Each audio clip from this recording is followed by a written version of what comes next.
Hello les Stress Fighters et bienvenue dans ce format un petit peu différent puisque je vais vous raconter une histoire.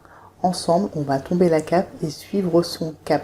Cette histoire, c'est le pouvoir du jeu en pleine confiance et c'est une aventure, une quête, un voyage, une quête de jeu qu'on va faire ensemble. Mais d'abord, qui suis-je ? Eh bien, je suis scientifique, effervescente. J'ai fait 3 burn-out parce que j'aime bien les collectionner. Surtout, je suis assez perfectionniste, j'ai besoin de beaucoup comprendre les choses. Là, c'est rigolo, en fait, c'est que j'ai fait des burn-out alors que je travaillais en prévention santé, notamment sur le stress et le burn-out. Je concevais des supports de formation avec des chercheurs et des médecins pour former des médecins à la médecine préventive par la micronutrition et la phytothérapie. Mais ça ne m'a pas empêché de faire 3 burn-out. Et c'était un petit peu le début d'une histoire où j'ai appris à mieux comprendre, connaître et reconnaître le burn-out. Et au fil de ma quête de jeu, j'ai ajouté différents outils, différents moyens de se reconnecter à soi, se préserver, ne pas rechuter. Et c'est ce cheminement que je vais vous partager ensemble dans cette vidéo. Une quête de jeu effervescente et un univers plutôt geek, plutôt ludique, résolument grand public. Je ne m'adresse plus qu'aux médecins, clairement pas. J'essaie vraiment de rendre les choses accessibles avec un guide gratuit pour reconnaître le burn-out, ces burn-out, les règles du jeu, une formation très très dense, très très effervescente où j'inclus toutes les clés que j'ai découvertes au fil de l'aventure et cette vidéo qui va annoncer un autre projet où je vais essayer de rendre toutes ces clés le plus accessible possible. Au début, la génération Superformance. La génération Superformance, on la connaît bien, c'est ces injonctions à faire toujours plus, toujours mieux, les fameux messages contraignants. La superfection, la superformance, sois fort, fais plaisir, fais des efforts, dépêche-toi. On est biberonné à ça. Ça nous vient de l'éducation, ça nous vient des injonctions des parents, de l'école, du travail aussi, avec toute cette dynamique d'évaluation qu'on a encore en permanence et qui entretient cet effet de jugement qui fait qu'on a tendance assez facilement à se surinvestir, à trop donner pour être dans une dynamique d'intégration et de reconnaissance. Mais ça peut vite être délétère, on peut vite s'épuiser.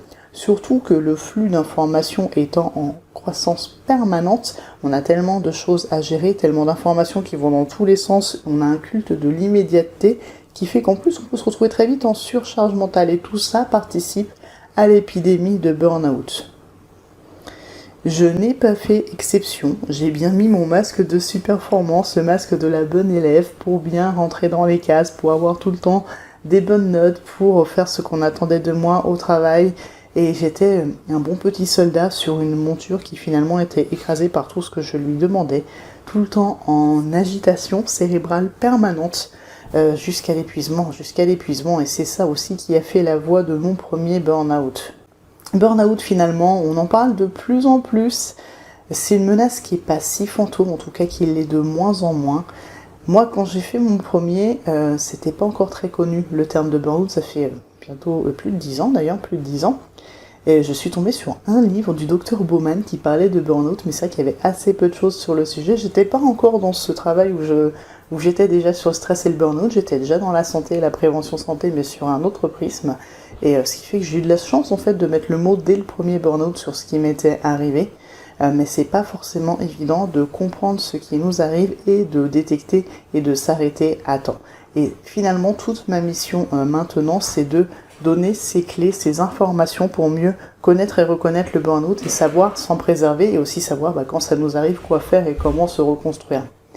Mais malgré tout, alors le premier, j'avais pas encore toutes les clés de lecture, j'avais qu'un livre qui était assez général. Au fil de mon travail et notamment sur le deuxième et troisième burn-out, j'étais en plein dans le milieu, j'explorais, je décodais les mécanismes du stress et du burn-out, donc je peux pas dire que j'étais prise par surprise. Mais malgré tout, j'ai pas su dire non, j'ai pas su poser mes limites, et ma lecture était vraiment fragmentaire, elle n'était que scientifique. C'est-à-dire que je sais que le burn-out est une conséquence du stress chronique, on va avoir du stress qui va s'accumuler dans une pile, qui va oxyder l'organisme, c'est le cortisol, entre autres, il y a d'autres hormones qui sont concernées, qui vont faire que on va cramer de l'intérieur. Ça va attaquer le système immunitaire, ça va créer une inflammation de bas grade. On ne peut pas accélérer comme ça en permanence. Si on accélère en permanence, on va s'épuiser. Et le burn-out, c'est ça, c'est ce moment où on va s'effondrer. Et encore, je modère ce que j'ai dit, c'est tout ce process qui est le burn-out. À la fois l'accumulation de stress jusqu'à cette phase d'épuisement, et ensuite on a une phase de reconstruction qui est très lente. Donc le petit soldat dans son armure qui était sur son cheval, eh bien il a fini cramé en petit squelette, comme on voit ici, par le grand méchant burn-out qui est le dragon qu'on voit derrière, dans mon imagerie un petit peu geek et pédagogique. Mais malgré tout, c'est pas que ça. C'est pas que scientifique, c'est l'organisme qui va accumuler le stress, qui va s'oxyder, mais la vraie question c'est pourquoi on va jusque-là ? Pourquoi on va persister à cravacher sur son cheval jusqu'à s'épuiser ? La question, elle est là, elle est plus vaste que juste ma sphère scientifique que j'avais au début. Alors, finalement, j'ai quand même mis en place quelques changements, parce que travaillant dans la prévention santé, j'avais quand même quelques clés. Donc je suis quand même retournée travailler en tant que salariée, et j'ai mis en place des changements d'hygiène de vie, d'hygiène de sommeil, j'ai fait du sport, beaucoup. Mais finalement, quand je faisais du sport et quand je mettais en place tous ces compléments, toutes ces petites actions pour finalement prendre soin de moi, c'était encore dans une dynamique de super-performance et de super-perfection. Je faisais plein de choses, je faisais tout bien, je restais une bonne petite élève et finalement je faisais au-delà de ce qui était mon énergie réellement disponible.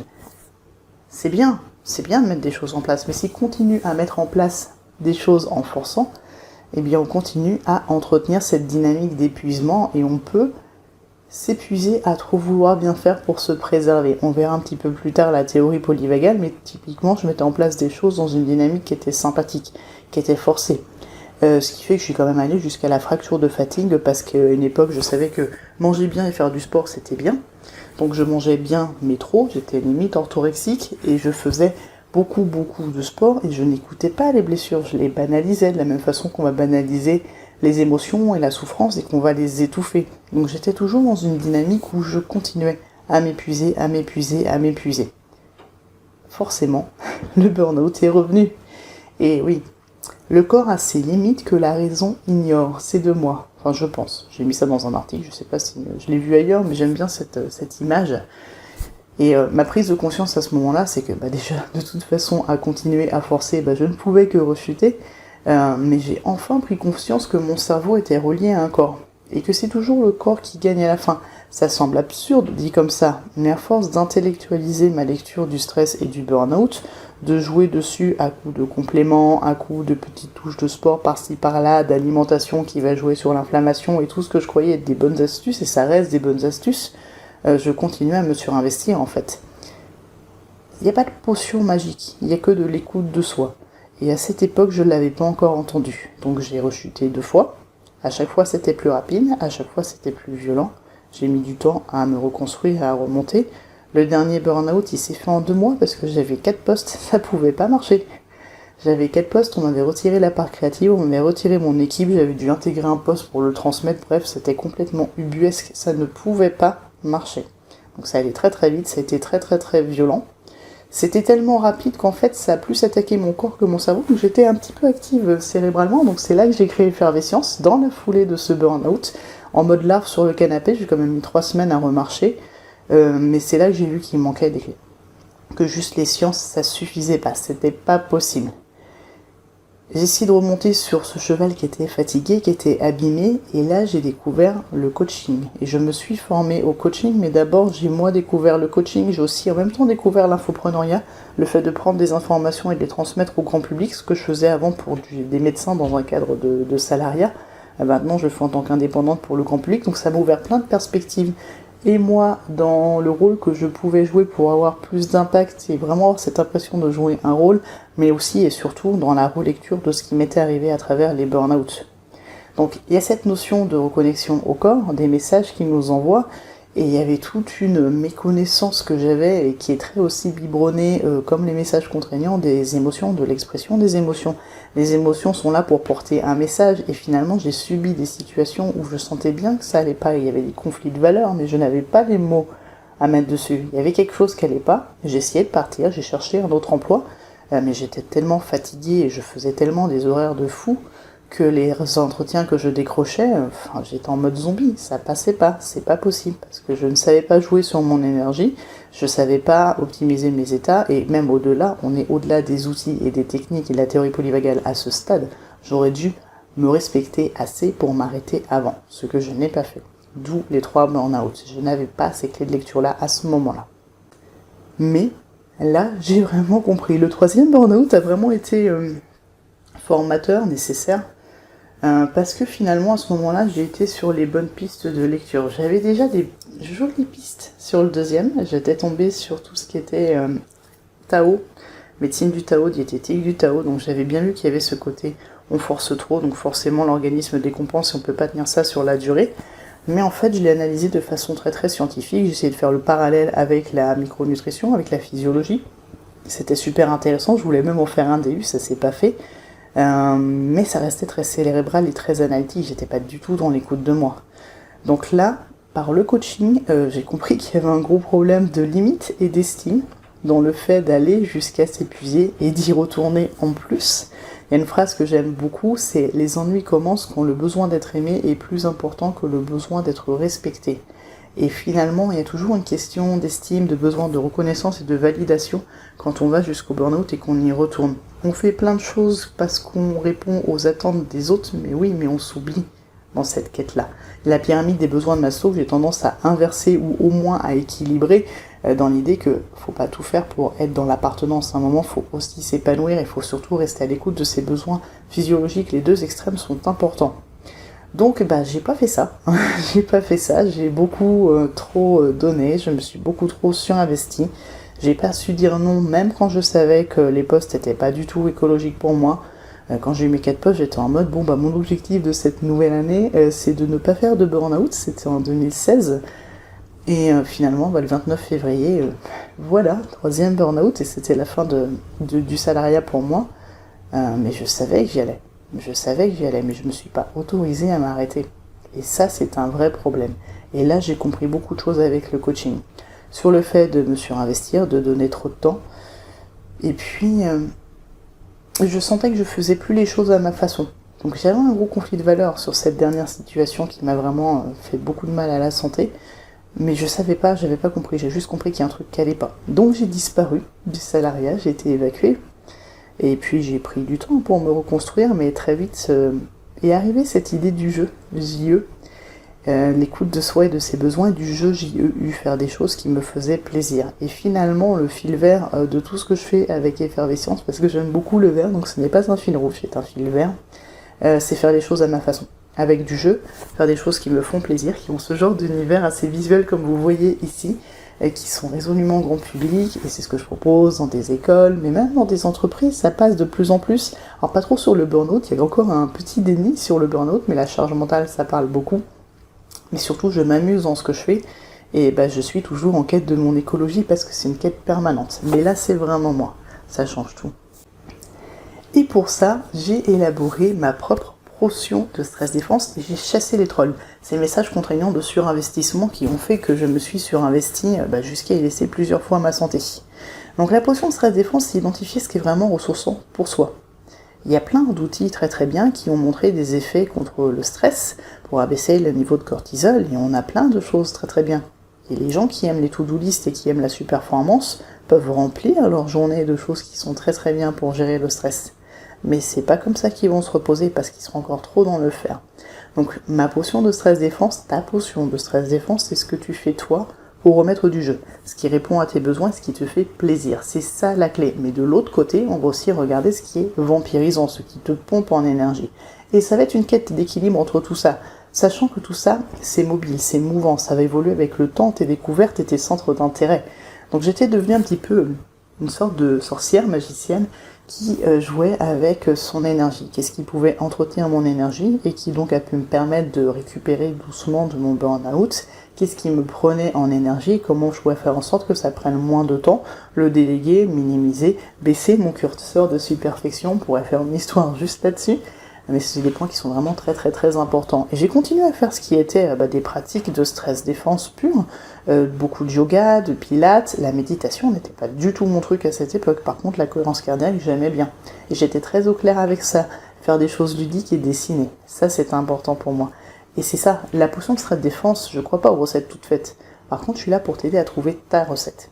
Et la chasse au troll, c'est superfiction, c'est superformance, c'est sois fort et fais plaisir, qui ont fait que finalement, je me suis rayée de l'équation jusqu'à me cramer vraiment 3 fois méchamment.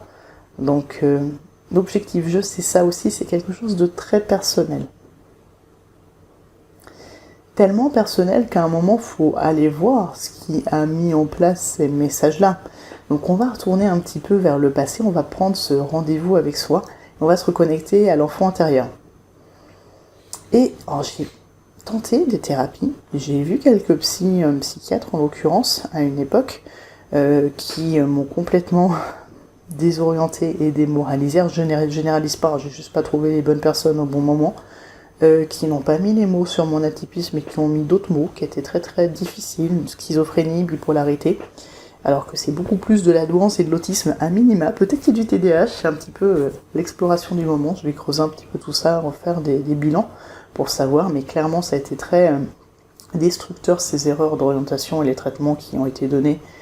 Du coup j'étais vraiment dans une dynamique de coaching quand j'ai fait ce retour vers le passé, et par chance c'est à ce moment-là que j'ai trouvé plein de nouvelles clés de lecture qui m'ont permis de décoder des états, des situations, des stratégies d'adaptation par rapport à un danger perçu qui faisait que je me coupais de mes ressentis et de mes sensations. Et c'est là que j'ai découvert la théorie polyvagale qui permet de lire ce qui se passe à l'intérieur de soi en tant qu'indicateur de niveau de stress perçu, à savoir qu'il y a 3 états. Il y a un état de vagal ventral, quand on est en pleine confiance, on est en relation avec les autres, on est dans une forme de bienveillance et d'ouverture, où la relation va être fluide, si la personne en face est bienveillante également. En tout cas, on est dans une pleine possession de ses moyens. Quand on perçoit un premier niveau de danger, on va être dans le sympathique, on va se mobiliser pour agir, pour lutter ou pour fuir. Ça coûte en énergie. Et quand on est en permanence dans la suradaptation, la surperformance et les messages contraignants, on est déjà dans une forme de lutte parce qu'on est au-delà de ses ressources. Et quand le danger paraît trop important, typiquement mon dernier poste, j'ai quand même lutté à fond, beaucoup de sympathique pour quand même réussir à performer, mais en même temps j'avais une part de dorsal. Le dorsal c'est le repli sur soi, c'est le moment où on va se figer, se tétaniser pour mieux préserver son énergie. Donc tous les états sont profondément positifs et sont là pour nous préserver, mais quand ils sont subis, quand ils sont trop chroniques, ils deviennent délétères et ils vont participer à nous détruire. Et en fait, c'est des résultats de mécanismes qui se mettent en place dans l'enfance en fonction de si on s'est ou pas senti en sécurité. Donc à un moment, c'est important de décoder ces états au présent pour comprendre dans quel état on est majoritairement, comment on va réagir dans chacun des états, quel type de situation vont nous amener dans tel ou tel état, et ça permet d'élaborer cette potion de stress-défense, donc ce qui est ressourçant pour soi, ce qui est vampirisant pour soi. Mais quand on a un état qui est trop présent, moi c'est le dorsal en l'occurrence, comprendre pourquoi. Et ça se passe dans l'enfance, et c'est aussi réalisé. Alors là, c'est à la fois avec la théorie polyvagale, mais aussi avec l'analyse transactionnelle et l'internal family system que j'ai fait ces liens-là, qu'on est quand même beaucoup d'adultes à avoir étouffé la part d'enfants en nous.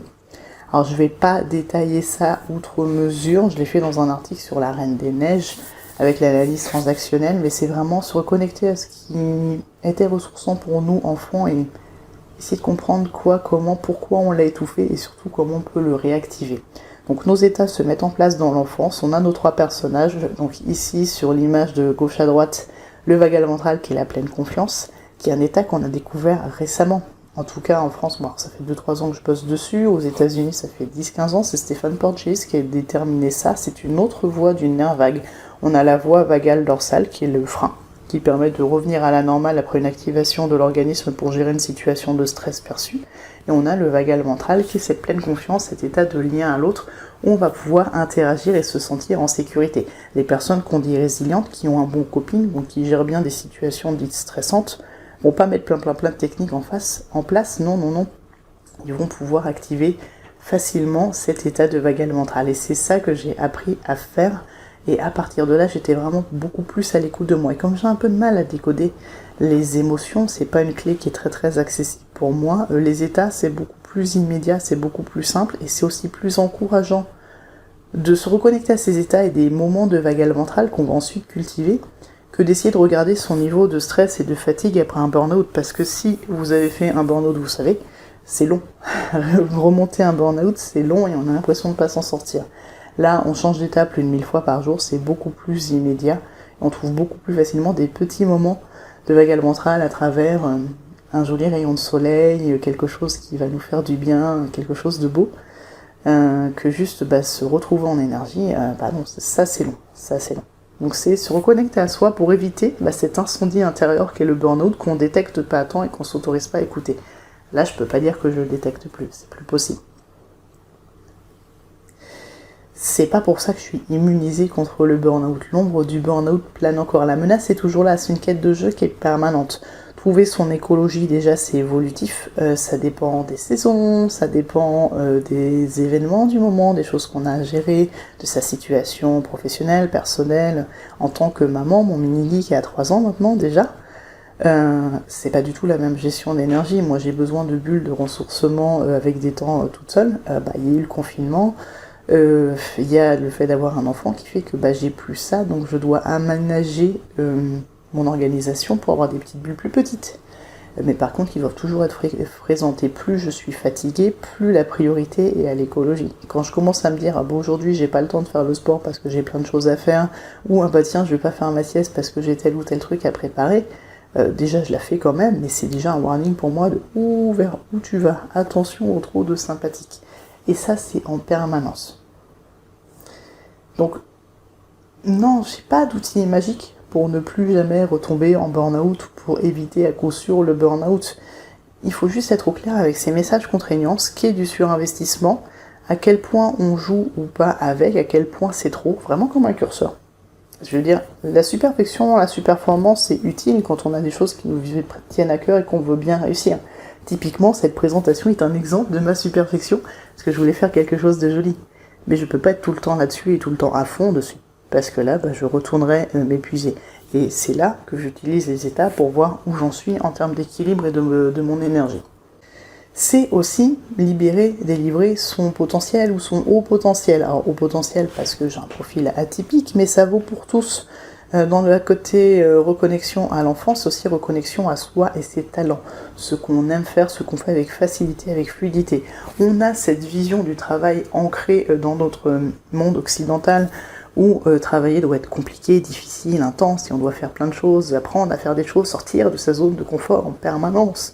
Non, ça n'a pas à être tout le temps un stress en fait. On peut aussi faire des trucs qu'on kiffe, qui sont faciles et qui nous font du bien, et on sera d'autant plus impactant et ce sera surtout d'autant plus écologique pour nous. Donc c'est cette idée de tomber les masques, de tomber la cape, de suivre son cap. C'est-à-dire apprendre à se connaître, apprendre à identifier ses éventuelles particularités de fonctionnement quand on a un profil atypique, mais ça va au-delà de ça. C'est comprendre comment nous, on fonctionne, quel que soit son profil. Qu'est-ce qui est ressourçant pour nous, qu'est-ce qui est vampirisant pour nous, qu'est-ce qu'on fait avec facilité. J'utilise beaucoup l'ikigai pour ça. Et tomber tout ce qui est ce faux self, ce masque de suradaptation qui répond en fait à des injonctions, mais qui est coûteux en énergie. Et souvent, quand on craque cette carapace, qu'elle soit du côté robot, où on étouffe ses émotions, ou du côté caméléon, où on va se suradapter et finalement jouer un rôle qui n'est pas vraiment nous, à l'intérieur, on trouve l'enfant. L'enfant qu'on allait voir juste avant et qui joue à faire le grand, mais qui n'est pas complètement aligné avec ce qu'il a vraiment envie de faire. Et lui redonner sa place. Donc ça, c'est vraiment important et c'est quelque chose qui peut prendre du temps, mais qui est essentiel pour comprendre le pourquoi du burn-out et pour pas y retourner. Mais quand on arrive à ça, là, on est vraiment dans un terrain de jeu qui est ressourçant et qui est épanouissant. Et ça vaut le coup de chercher. Parce que ça doit être fun. Il n'y a pas de raison que ce soit tout le temps une souffrance. Rien que le fait qu'on collectionne les burn-out, on dit que le burn-out c'est un syndrome, c'est un ensemble de symptômes qui recouvrent plusieurs maladies, donc peut-être qu'il ne sera jamais reconnu comme maladie un jour, mais pour moi le burn-out c'est un symptôme d'une société qui ne va pas bien. On est trop dans le fait de forcer en permanence, d'accélérer en permanence, on est trop dans la suradaptation. Et en vrai, délivrer son potentiel, c'est revenir à quelque chose qui nous coûte beaucoup moins en énergie, on va s'épanouir, on va s'amuser. Et, oui, pourquoi, why so serious, je le pense en anglais, mais pourquoi être tout le temps dans cette forme de forcer à rentrer dans des cases qui nous épuisent? C'est pas ok. La quête de jeu, elle est aussi à revenir à quelque chose qui est facile et fluide et ressourçant pour ça. Et la récompense, elle est là. Et après, quand on a fait ce chemin-là, ça peut être sympa de montrer le chemin aux autres. Et c'est ça qui a fait effervescence. Alors, au début, c'était pour mieux faire connaître et reconnaître le burn-out, parce que il y a 4 ans, il y avait encore pas mal de fausses infos qui circulaient sur le burn-out. C'est un peu moins le cas maintenant, surtout que j'ai identifié des personnes qui font du très très bon travail de sensibilisation et c'est eux que je relais. Donc maintenant il y a une vraie information, mais c'était pas vraiment le cas il y a 4 ans. Donc ce que je faisais en formation pour les médecins, je l'ai fait pour le grand public avec des piles, des œufs, des choses vraiment compréhensibles pour faire comprendre que le burn-out se construit dans le temps. Qu'il y a des signes qui sont là, qui sont annonciateurs, c'est important de savoir les reconnaître pour savoir se préserver. Donc c'est ce que j'ai fait passer. Donc finalement cet incendie intérieur c'est devenu mon flambeau. Et au fil du temps et de mes découvertes et de ces clés de lecture, je suis passée de la stress défense. Donc comprendre le stress, mais aussi reconnaître que le stress c'est d'abord un signal d'alerte pour dire qu'on en fait trop. Donc finalement sympathiser avec son stress, le stress c'est un ami, il nous veut vraiment du bien. Et ensuite passer à la pleine confiance, donc vraiment gérer ses états, son énergie, réussir à jouer avec, pour pouvoir quand même avoir des moments où on est en haute énergie quand on en a besoin, mais aussi savoir écouter quand on est trop dans l'action, et remettre en place ces temps de pause, ces temps de repos et de récupération.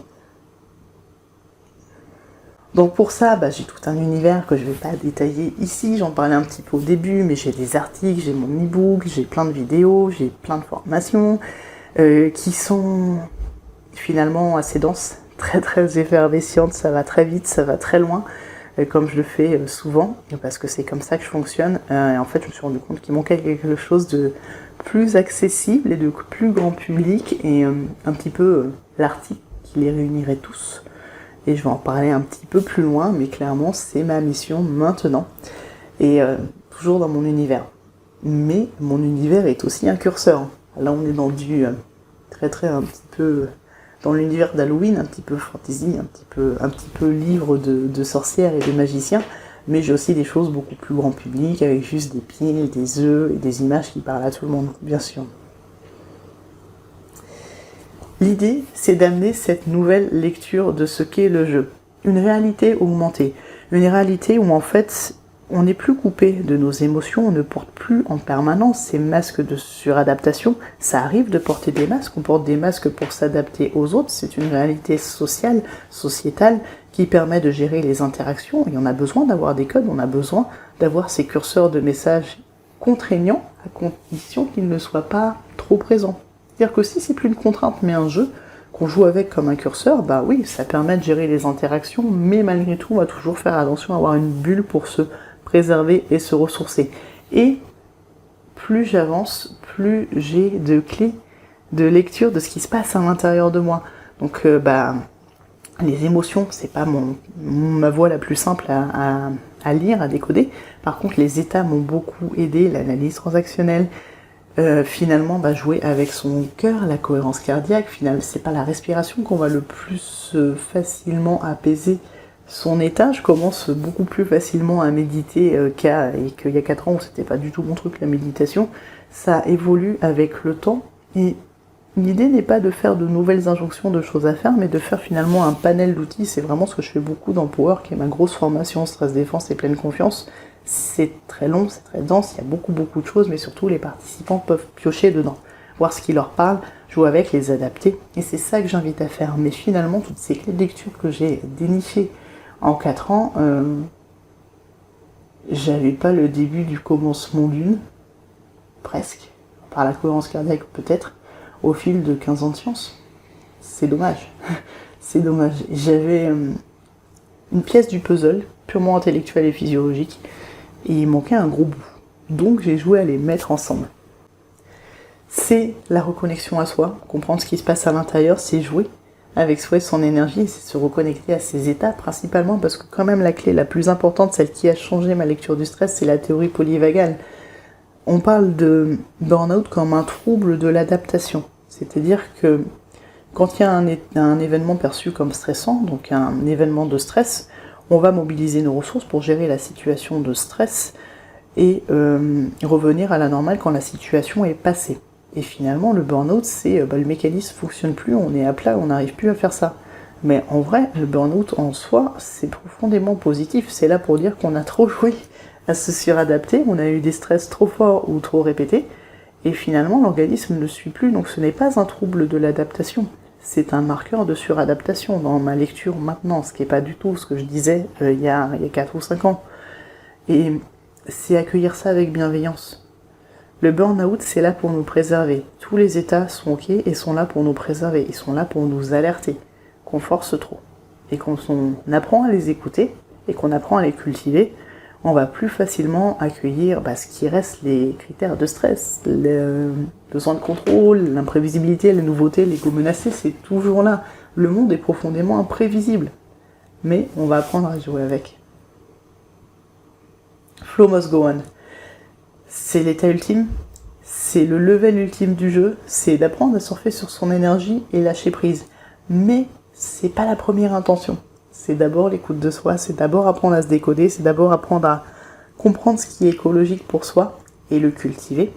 Apprendre à aller le plus souvent possible vers le vagal ventral quand on en a besoin, mais aussi accueillir les moments où on est dans le sympathique parce qu'on a besoin de passer à l'action et mettre en place des moments de dorsale parce que c'est important de ralentir ce qu'on ne sait plus faire. À partir de là, seulement, on va vraiment pouvoir jouer un petit peu plus sur les curseurs et activer les moments de flow et puis s'assurer d'avoir la bonne énergie au bon moment. Mais d'abord, c'est là pour apprendre à s'écouter, se respecter. C'est pas un outil de surperformance, non. C'est un outil de connaissance de soi, de reconnaissance de ce qui se passe à l'intérieur et ensuite on en joue. Et le level ultime, et j'ai envie aussi de le présenter parce que c'est super utile, c'est qu'on peut jouer avec la force, ouais, c'est ça, on va jouer un petit peu sur les curseurs en entendant bien que c'est le système nerveux autonome qui va détecter ce qui est perçu comme un danger à partir d'une situation soit réelle, soit perçue comme dangereuse. Quand c'est perçu et pas réel, ça vient aussi de nos conditionnements du passé. Donc c'est aussi pour ça qu'on gratte un petit peu sur pourquoi on a tel ou tel état qui est dominant. Mais à partir du moment où on s'entraîne à remonter en vagal ventral quand on a besoin de mobiliser ses ressources et son énergie, et qu'on apprend à jouer avec les différents états dans le sens où on va pouvoir créer des conditions, des activités qui vont nous aider à passer d'un état à un autre, oui, on va pouvoir jouer avec et comprendre, là encore, sa recette du flow. Il n'y a pas de recette toute faite du flow. Le flow n'est pas juste cet état, en tout cas dans l'approche que j'ai, qui n'est pas la seule, on est plusieurs à travailler sur le flow. Et dans une dynamique de surperformance, on va dire c'est le moment où on perd la notion du temps, où tout est fluide et tout est facile, on fait les choses avec facilité, oui, mais c'est aussi un état d'être par rapport à la réalité de la vie, où en fait on accueille les choses, on va avoir un état qui va être celui qui va être décidé par notre corps pour nous préserver, il est ok, mais on va pouvoir réajuster, prendre du recul, lâcher prise, et pouvoir s'orienter vers ce qui est notre envie, notre volonté, notre jeu, notre terrain de jeu à nous. Donc jouer avec, mais sans forcer, avec bienveillance, avec respect de soi. C'est ça vraiment le level ultime, l'élixir, la potion magique qu'on va débloquer. Et là encore, c'est pas une recette toute faite, c'est les clés pour trouver sa recette à soi. C'est ça que j'ai décodé et découvert au fil du temps. C'est ça que je voulais partager. Et ça pourrait être la fin, mais il manquerait trop d'éléments et on n'a pas fouillé ensemble pour trouver ta recette. Alors je le fais dans les ateliers, je le fais dans les formations. Dans les ateliers, j'ai pas le temps de faire tout ce panel-là, toute cette étendue-là de relecture. Dans Power, je vais jusque-là et bien au-delà parce que ça va très très loin, parce que j'ai des médecins, j'ai des thérapeutes, j'ai des psychologues, c'est que des profils atypiques dedans, donc je peux aller très très vite et très très loin, c'est mon terrain de jeu, mais c'est quand même relativement onéreux, c'est un format formation coaching qui est très très dense, qui demande du temps. Je voulais le rendre accessible autrement, et en fait mon grand projet, ma grande annonce, c'est que je veux faire un livre, je prépare un livre, et ce que tu viens de voir ce soir, ce cheminement en 12 étapes qui n'est pas sans rappeler la quête du héros de Campbell, si tu as un petit peu suivi, sinon si tu repasses la vidéo, je t'ai mis volontairement le nom des étapes juste au-dessus. C'est ma quête de jeu, mais c'est ce cheminement que je veux t'amener à faire pour te reconnecter à toi, et c'est ça que je veux transmettre dans un livre. Donc ce que tu viens de voir, c'est le plan de mon livre, orienté sur mon expérience et mon vécu. Donc là, je me suis volontairement mise en fil vert de cette histoire, mais dans le livre, je vais apporter aussi des outils, des clés de lecture, des exercices pour que toi, tu puisses trouver tes formules à toi. Donc vraiment, les ateliers, les formations, les articles, j'adore, mais je voulais quelque chose de beaucoup plus accessible, beaucoup plus grand public, et c'est le livre. Et c'est une quête de jeu qui est collaborative, donc nous sommes tous les héros, c'est pour apprendre à mieux se connaître, se reconnaître et jouer avec son énergie, et on va le faire ensemble. Alors, ça va pas forcément être dans l'univers que j'ai utilisé ce soir, qui était un petit peu pensé pour Halloween, parce que c'est une vidéo que j'ai faite pour Halloween, ça va être beaucoup plus grand public, donc je vais être sur une imagerie plus accessible. Tu vois là des exemples de couvertures et de titres qui sont ressortis de mes recherches, de tout ce que j'ai pu faire avec les participants de Power, notamment, qui voient mes expérimentations en temps réel. Et finalement, si tu rejoins l'aventure, donc si tu me soutiens dans ce projet de livre et que tu le précommandes, tu verras en fait le fil de la construction, qui est en fait un fil de déconstruction pour moi, parce que j'ai déjà plus de 24 heures de vidéo, plus de 2000 diapos dans Power, donc l'idée c'est d'en tirer l'essence pour construire le livre, et c'est aussi de vous solliciter pour m'assurer que tout soit très clair et accessible au fil de l'aventure. Et pour ça, je te propose de précommander ton livre et de me soutenir dans une campagne où ça va permettre de vraiment faire quelque chose qui soit accessible pour vous. C'est-à-dire que c'est pensé pour parler au plus grand nombre. J'ai une équipe qui est autour de moi pour le côté du graphisme, du côté de la relecture, du côté de la communication, du côté de simplement la présentation de la campagne. Là, c'est un petit peu mon terrain de jeu à moi. J'ai présenté ce projet dans mon univers en prenant le temps d'expliquer pourquoi je le faisais et ce que j'ai découvert au fil du chemin. Si tu vas voir la page de campagne, et tu auras le lien juste en dessous ou au-dessus selon où tu regardes la vidéo. C'est beaucoup plus grand public, et je vais pas dire aseptisé du tout, parce que c'est encore avec mon univers, mes visuels et des choses qui rendent finalement très graphiques et très accessibles ces clés de lecture. Parce que quand j'ai découvert la théorie polyvagale, alors c'était passionnant, moi ayant mon prisme physiologique, scientifique, et j'ai tout de suite vu l'intérêt, notamment dans un prisme stress burnout, qui est le prisme que je vais garder dans ce livre-là, mais purée, c'était pas visuel du tout. Donc j'ai rendu tout ça visuel, ça fait 2-3 ans que tu vois passer des articles de moi qui essayent de rendre la théorie polyvagale ou pleine confiance accessible au plus grand nombre. Je vois beaucoup plus qui passe facilement, et et maintenant la prochaine étape c'est le livre. C'est le livre, mais le livre c'est pas toute seule, c'est avec toi, avec vous. Donc si tu veux participer, je te laisse aller voir la page de campagne, et l'aventure, la suite, on va l'écrire ensemble. Alors à toi de jouer, et prends soin de toi.